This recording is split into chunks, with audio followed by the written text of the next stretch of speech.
Hello students, welcome to Competition Express. पिछले सप्ताह मैंने आपको एक प्रश्न दिया था जो कि बैंक का था। और वो प्रश्न आप में से बहुत सारे लोगों से नहीं बना है, या यूं कहें कि शायद किसी से भी नहीं बना है, क्योंकि इस प्रश्न का आंसर मुझे कहीं भी यूट्यूब के कमेंट बॉक्स में, व्हाट्सएप ग्रुप में या टेलीग्राम चैनल कहीं पे भी नहीं आया। तो मैं यही समझूंगा कि ये प्रश्न आपसे नहीं बना है। इस प्रश्न को देने का मेरा जो है पहला उद्देश्य तो ये था कि आपको इस बात से रूबरू कराना कि बैंक, एसएससी और रेलवे, इन तीनों में क्या अंतर है, क्वेश्चन का लेवल कैसा होता है, किसमें कितना टाइम स्पेंड होता है, किसमें कितना सोचना पड़ता है। और दूसरा उद्देश्य ये था ये जानना कि क्या आप लोग हमारे ऑनलाइन क्लासेस को सीरियसली ले रहे हैं या नहीं ले रहे हैं, क्या आप इसमें पूरा इंटरेस्ट ले रहे हैं या नहीं ले रहे हैं। और मैं इसी निष्कर्ष पे पहुंचा हूं कि ज़्यादातर लोग जो है ऑनलाइन क्लासेस को सीरियसली नहीं ले रहे हैं। वे लोग इंतज़ार कर रहे हैं कि लॉकडाउन ख़त्म होगा, उसके बाद कोचिंग खुलेगा तो फिर हम ऑफलाइन पढ़ेंगे। तो मैं ऐसे लोगों को कहना चाहता हूं कि आप इंतज़ार करते रहिए, इंतज़ार करते करते रह जाइएगा। ठीक है, मैं पहले बोल दे रहा हूँ, मैंने पहले ही घोषणा कर दिया है कि मैं जो भी चीज़ें ऑनलाइन पढ़ाऊँगा, आप नाक रगड़ के रह जाएंगे, मैं क्लास में नहीं पढ़ाने वाला हूँ। तो इस बात को आप अपने दिमाग में पल्ले बांध लीजिए, इसलिए सीरियसली लीजिए।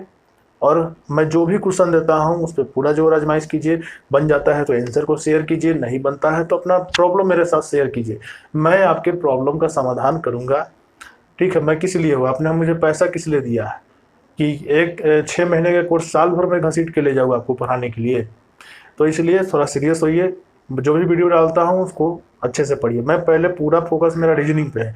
मैं लगातार वीडियो इसलिए नहीं डालता हूँ क्योंकि मैं देखता हूँ कि सभी लोग वीडियो नहीं देख पाते एक बार में। आप लोग जितनी संख्या में है, दो दो ब्रांच चल रहे हैं, दोनों ब्रांच में जितने स्टूडेंट हैं, उतना व्यूज तक आने में कम से कम एक सप्ताह लग जा रहा है। इसलिए मैं रेगुलर वीडियोज नहीं डाल रहा हूँ, क्योंकि मैं चाहता हूँ कि कोई पीछे ना छूट जाए।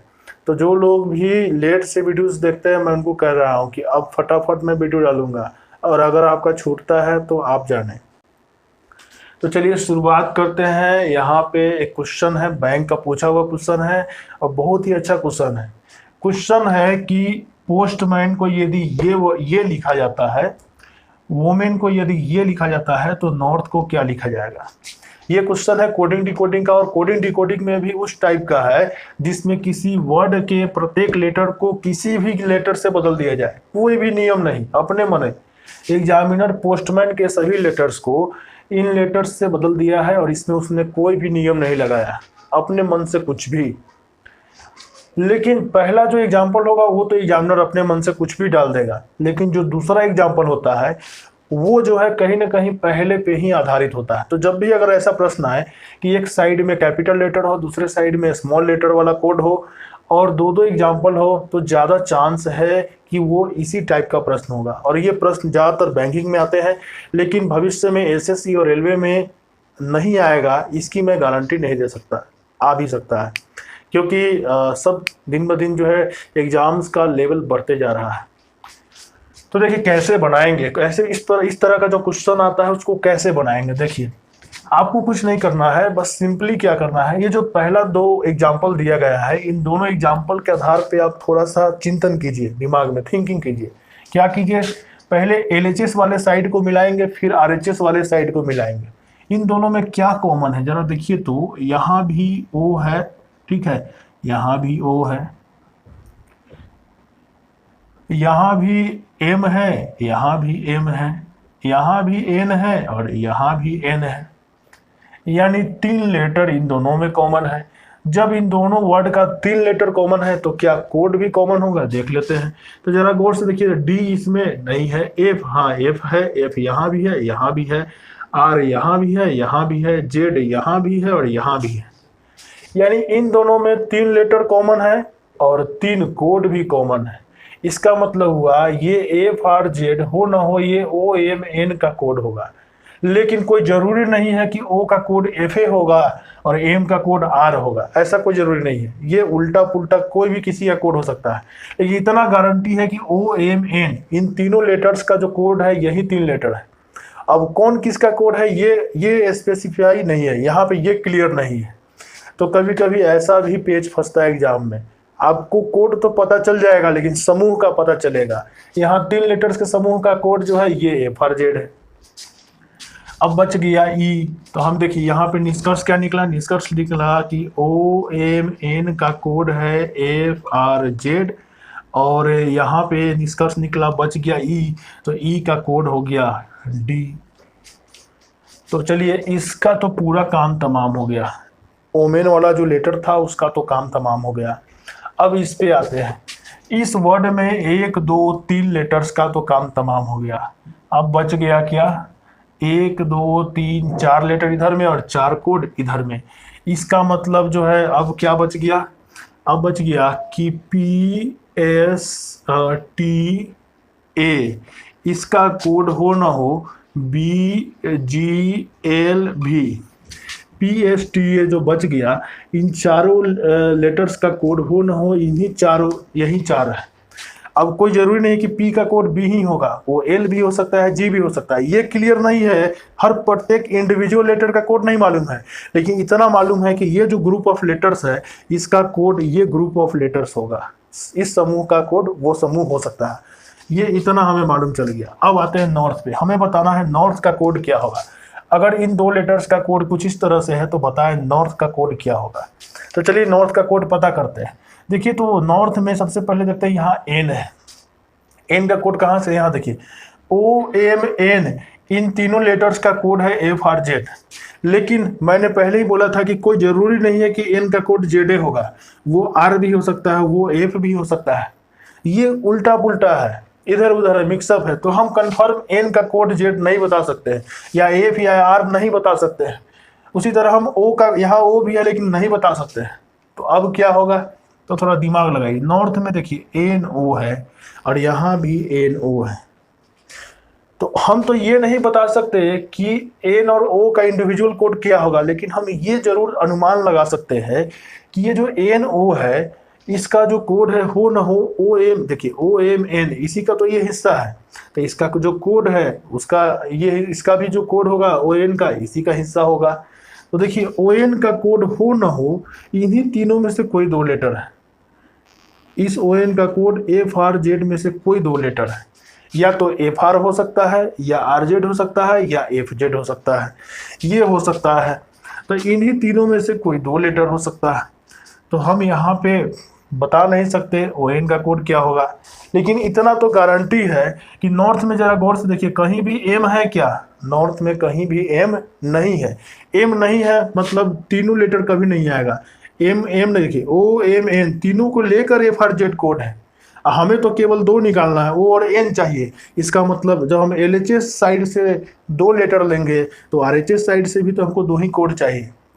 यानी नॉर्थ का जो कोड आएगा नॉर्थ का, उसमें कहीं भी FRZ ये तीनों एक साथ नहीं आ सकते, इन तीनों में से कोई दो रह सकता है।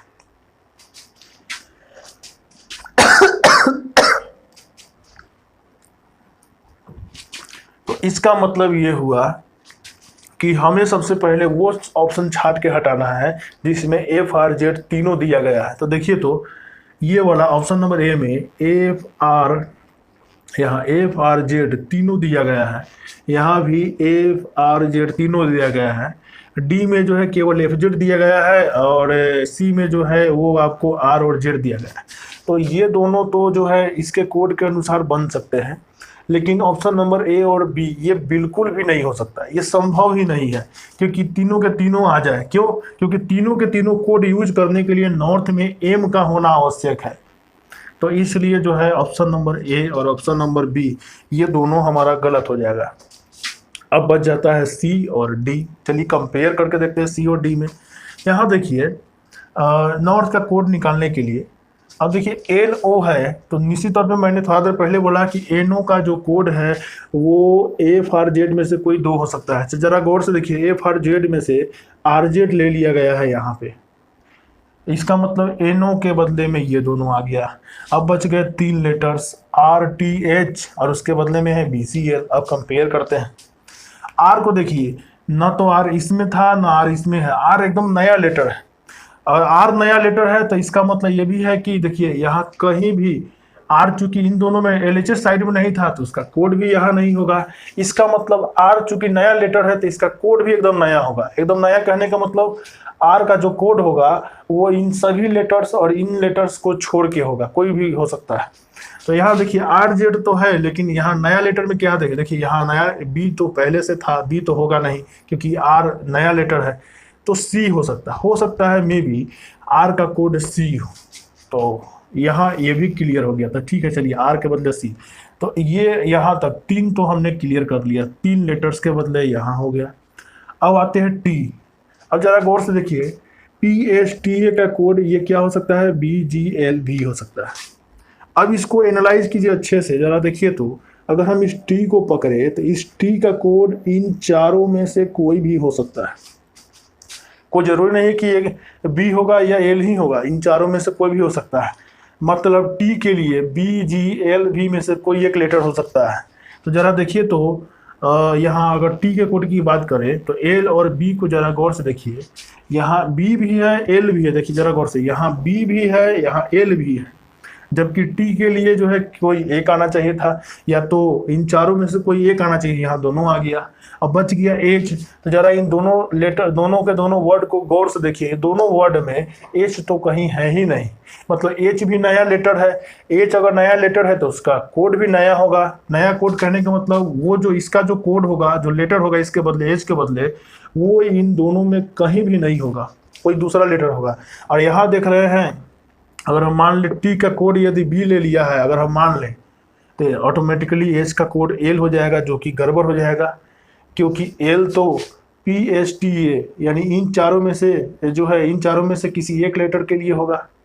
तो इसका मतलब यहाँ पे गड़बड़ है, ये ऑप्शन नंबर सी सही नहीं है।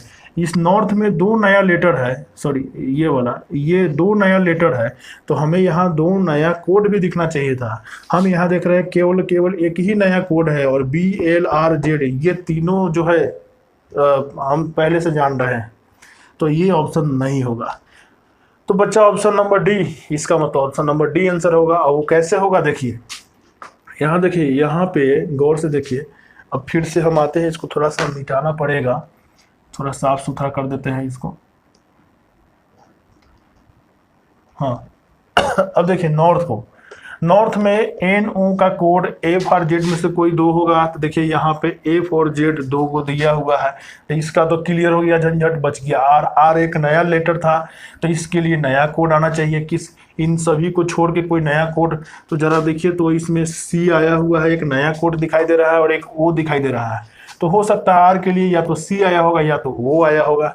अच्छा T की बात कर रहे हैं, T जो है, T का जो कोड है इन चारों में से कोई एक होगा, BGL भी में से, और हम देख रहे हैं यहाँ B दिया हुआ है, तो हम इसका मतलब T का कोड जो है वो B है। अब बच गया H नया लेटर है, तो इसके लिए कोई नया कोड, यानी यहाँ 2 नया लेटर है R और H, तो उसके लिए नया कोड B और O। अब या तो R का कोड O हो सकता है, या B हो सकता है, या H का कोड B या O हो सकता है। तो यानी कहने का मतलब नॉर्थ का कोड हो ना हो, ये D वाला ही होगा, यही आंसर होना चाहिए। यानी कहने का मतलब है पूरा का पूरा एग्जैक्ट हर लेटर का कोड, हम N का कोड होगा कोड ऐसा नहीं मालूम चला, हमने ग्रुप वाइज काम किया। तो बैंक में यही होता है, अच्छे पद पे जाइएगा, अच्छे लेवल पे जॉब करना चाहिएगा, अच्छी सैलरी पाना चाहिएगा, तो दिमाग भी तो उसी स्तर का होना चाहिए। कभी कभी जब आप काम करते रहेंगे तो ड्यूटी के दौरान कुछ ऐसी समस्याएं आएंगी जिसको आप एकदम क्लियरली सॉल्व नहीं कर पाएंगे, बल्कि उसको सॉल्व करने के लिए कुछ हिंट इधर से, कुछ हिंट इधर से, कुछ हिंट उधर से, और उन सभी को मिला के आप सॉल्व कर पाएंगे। इसलिए अच्छे अच्छे पदों के लिए अच्छे अच्छे प्रश्न पूछे जाते हैं। अब आपको समझ में आ रहा होगा कि जितना हायर लेवल एग्जाम में जाते हैं उतने प्रश्न के लेवल क्यों बढ़ते जाते हैं। तो बहुत ही अच्छा क्वेश्चन था, दिमाग निचोड़ देता है। और जिनको एक बार में नहीं समझ में आया, वीडियो को दोबारा देखिए, तिबारा देखिए, निश्चित तौर पर समझ में आएगा। और एक बार खुद से प्रयास करने के बाद देखिए वीडियो को। अगर आपको फर्स्ट टाइम वीडियो देकर नहीं समझ में आया तो एक बार फिर से प्रयास कीजिए रफ पे, और फिर वीडियो देखिए, आपको सब कुछ समझ में आने लगेगा।